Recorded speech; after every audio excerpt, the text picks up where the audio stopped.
କେତେ ଆଉ ସିମରନ କର କଣ ହେଲେ ଆଉ କଣ ଭଲ ପାଇବା କଣ ରହିଛି ଦି ଜଣଙ୍କ ତାଙ୍କ ଭଲ ପାଇବା ତ ଆମ ସମସ୍ତଙ୍କୁ ଦେଖାଉଛି ସ୍ୱିଟ୍ ଦେଖାଉଛନ୍ତି ଦି ଜଣ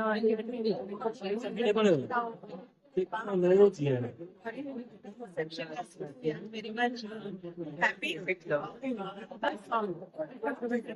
ସବୁବେଳେ ଏମିତି ଖୁସିରେ ହସିଲେ ଥାନ୍ତି। ଓକେ ରିୟା ବିବାହ ପୂର୍ବରୁ ଯେତିକି ସୁନ୍ଦର ଥିଲେ ବିବାହ ପରେ ଆହୁରି ଏଇଟା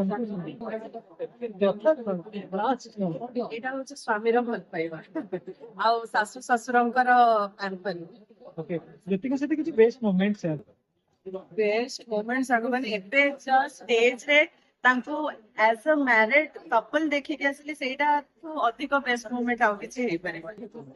ଦର୍ଶକ ମାନେ ବେଶୀ ଭଲ ପାଇବା ଦିଅନ୍ତି ଯେତେବେଳେ ଗୋଟେ ଆର୍ଟିଷ୍ଟଙ୍କ ବାହାଘର ହେଇଥାଏ ସେତେବେଳେ ବହୁତ ସାରା ଭଲ ପାଇବା ଦିଅନ୍ତି ଏମିତି ଗୋଟେ ଭଲ ପାଇବା ଯେତେବେଳେ ଫିଲ୍ମ ପ୍ରତି ଆସେ ଟିକେ କମିଥାଏ କିନ୍ତୁ ବିବାହ ପର୍ବ ଆସିଗଲା ପରେ ତାଙ୍କର ଭଲ ପାଇବା ବଢି ଯାଇଥାଏ କଣ ପାଇଁ ଏମିତି ହେଇଥାଏ ଆପଣଙ୍କୁ କଣ ଲାଗେ?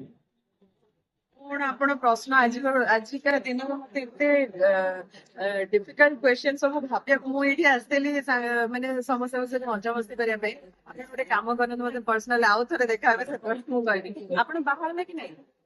ମତେ ଲାଗିଛି ବାହାଘର ହଉନି ନା ଲକ୍ଷ୍ନୌ ଭିତରେ ଝିଅ ଖୋଜ ବାହା ହଉ ଆମେ ଭୋଜି ଖାଇବୁ ସେଇଦିନ ମୁଁ ଫୋନଟା ଧରିବି ମୁଁ ଇଣ୍ଟରଭ୍ୟୁ ନେବି ହେଲା। ସିମରନଙ୍କ ପାଇଁ କଣ କହିବେ? ବହୁତ ହି ସ୍ୱିଟ୍ ବହୁତ ହି ହମ୍ବଲ ଆଉ ଯେତିକି ମୁଁ ଆପଣ ମାନେ ଭାଇ ମାନେ ମିଡିଆ ଭାଇ ମାନଙ୍କ ଥ୍ରୁରେ ତାଙ୍କର ଇଣ୍ଟରଭ୍ୟୁ ସେଟା ଦେଖିଲି ମଣିଷଟେ ଆଇ ଏମ୍ ସିଓର କି ସିଏ ବହୁତ ସୁନ୍ଦର ଭାବରେ ତାଙ୍କର ବିବାହିତ ଜୀବନ ଅତିବାହିତ କରିବେ। ଯେ ଗୋଟେ ଗୀତ ଆପଣଙ୍କର ଫିଲ୍ମରେ ଯୋଉଟା ଡେଡିକେଟ କରିଥାନ୍ତି ଗୀତର ନାଁ ଆମେ ତାକୁ ଜାଣିବାକୁ ଚାଲିବୁ ଜ୍ୟୋତି ଆଉ ସିମରନଙ୍କୁ ଡେଡିକେଟ କରିବାକୁ ଆପଣଙ୍କ ଗୀତ ମୋରି ତ ଜ୍ୟୋତି ଗାଇବା ଦରକାର ସିମରନଙ୍କ ପାଇଁ ନେଇ ଝରିଲୁ ନା ଡରୁଛୁ ସମସ୍ତେ ବହୁତ ପ୍ରଶ୍ନ ପଚାରୁଛ।